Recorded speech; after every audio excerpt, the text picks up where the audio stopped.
तर hi hello नमस्कार, कसे आहेत सर्वजण. तर आय होप सगळे ठीक असतील. माझ्या नवीन दिवसाच्या नवीन व्हिडिओमध्ये मी तुमचं सगळ्याचं स्वागत करते. चॅनलला नवीन असाल तर सबस्क्राईब नक्कीच करा. बरेच दिवस झालं माझा ब्लॉग आला नव्हता, कारण मला पण टाईम भेटत नव्हता आणि मिशनचं इतका लोड आला होता ना की कधी शूट करायचं.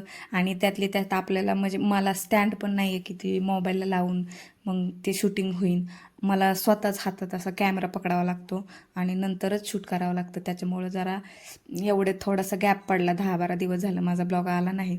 तर आज आमच्या गावची यात्रा होती आणि आयुषने आले हट्ट धरला की मला मिकी माऊसमध्ये बसायचं आहे मम्मी.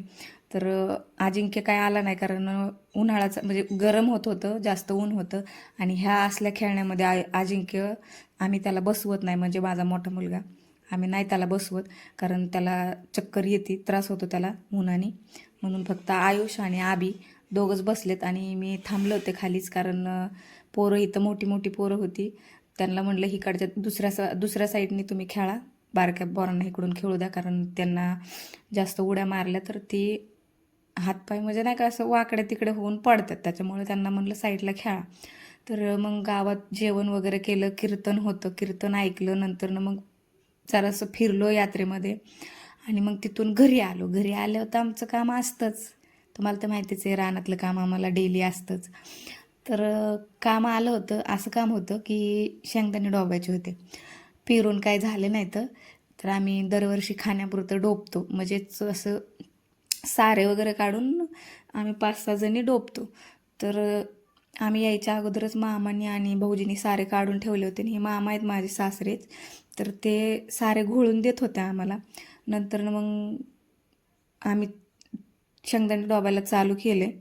तर मी आणि पूनम एका साऱ्यात बसलो होतो आणि माझी म्हणजे मावळण सासू आणि मधवी जाऊ, त्या दोघींनी एक सारा पकडला होता आणि माझ्या सासूबाई होत्या त्या सेपरेटच बसल्या होत्या, कारण एका साऱ्यामध्ये दोघीजणी असल्यावर लावायला जरा बरं पडतं. एकटीनेच एक सारा घेतला ना तर लोड येतो, त्याच्यामुळं दोघी एका एका साऱ्यामध्ये बसल्या होत्या.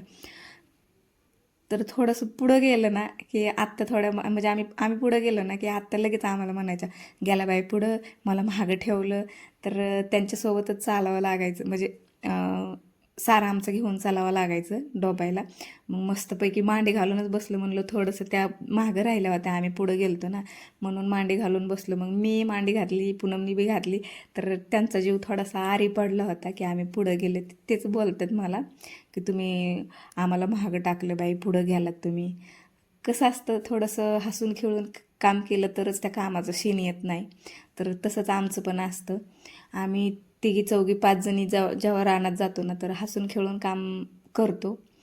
ते पण आम्ही काय जास्त असं जात नाही, सकाळी 10 ते किंवा 5 असं. जरा ऊन उतरल्याच्या नंतर जेव्हा मग आमच्या मनाला वाटेल तेव्हा आम्ही रानामध्ये जाऊन बसतो.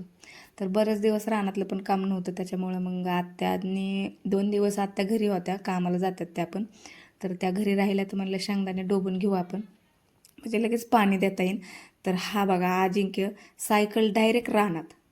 आमचा खेळच वेगळा आहे आमचा. माणसं रोडवर पटांगणात खेळतात, तर आम्ही डायरेक्ट रानात घेऊन येतो. आणि ह्या दोघीजणी हितच राहिल्यात, आणखीन त्यांचा सारा काय पूर्ण झाला नाही. त्याच्यामुळं मग मी उठले आणि दुसऱ्या साऱ्यात बसायला बसलोत. तर अजिंक्याने सायकल वरून घातली तर मामा ओरडतात. इथं पाणी द्यायला चालू आहे कांद्याला, बारके म्हणजे जे मामाने रोपं लावली होती ना त्या कांद्यावर पाणी चालू होतं आणि मामा सारे पण घोळून देत होते, कांद्याला म्हणजे दारे पण देत होते. तर हे बघा, ही माझी बारकी जाव आहे सगळ्यात. तर तिची माझी एक एक सारा असतो. सारा पण भरपूर लांब होता, असं काही जवळ सारा नव्हता. तर आमच्या दोघीचा पण तो सारा संपला होता, त्याच्यामुळं मग दुसरा सारा म्हणजे त्यात नाही का तो का त्या ननंद भाऊजाया बसल्यात, तर त्यांनी दुसराच सारा पकडला आहे. आणि इथं चिमूची मम्मी ऊस खात बसली. तर मला पूनम म्हणते, चला ताई आपण दुसऱ्या साऱ्यामध्ये जे शेंगदाणे राहिलेत ना तर ते डोबून घेऊ, कारण आमच्या सासूबाईने आम्हाला शेंगदाणे वाटून वाटून दिले होते.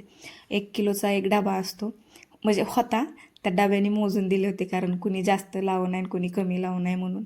तर आमचे जरा आम्ही तुटक लावल्यामुळे आमचे शेंगदाणे उरले होते, त्याच्यामुळं मग आम्हाला परत दुसरा सारा धरून लावावं लागलं. आणि हिने जास्त दाट लावलं होतं, म्हणजेच माझ्या माधव्या जावानी, तर तिचे लवकर संपले. मग नंतर 6 वाजायचा टायमिंग झाला तर घरी जाणे. तर आत्ता वाजलेत 6 आणि घरी जायचं टायमिंग झालंय. आयुष आणि दादा येऊन बसलेत इकडे बघा. एकाच साऱ्यात आम्ही 4-5 जणी बसले कारण शेवटचा सारा होता त्याच्यामुळं उरकण्यासाठी. रातच्या पुरता एवढाच. भेटूया नेक्स्ट व्हिडिओमध्ये. तोपर्यंत बाय.